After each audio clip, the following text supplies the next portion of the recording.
Speaker. I strongly support the government's actions in standing up to Putin's aggression and helping Ukraine defend itself and our values. And it's exactly at times like this that our country needs a Prime Minister who exemplifies those values. I regret to say that we have a Prime Minister who broke the laws that he told the country they had to follow, hasn't been straightforward about it, and is now going to ask the decent men and women on these benches to defend what I think is indefensible.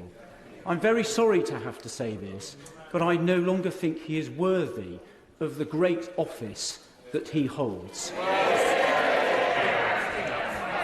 Well, I must say to my right honourable friend, I know the care and the sincerity with which he weighs his words, and I bitterly regret what has happened. I bitterly regret the event in Downing Street, as I have said.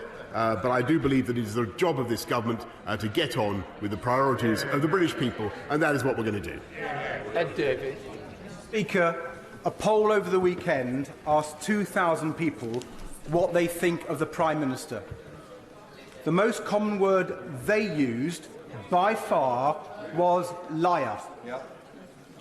Does the Prime Minister understand how profoundly damaging it is to our great country to have a government led by a man the public no longer trust and no longer have confidence in? Mr Speaker, if the Prime Minister won't resign, will he at least give Conservative MPs on Thursday a free vote? So Conservative MPs can decide for themselves whether the Prime Minister deliberately misled Parliament or was just so incompetent that he didn't even understand his own laws. Mr Speaker, I repeat what I've said earlier. I disagree profoundly with what he's just said, but I repeat my apology to the House and to the country. Jake Barrett.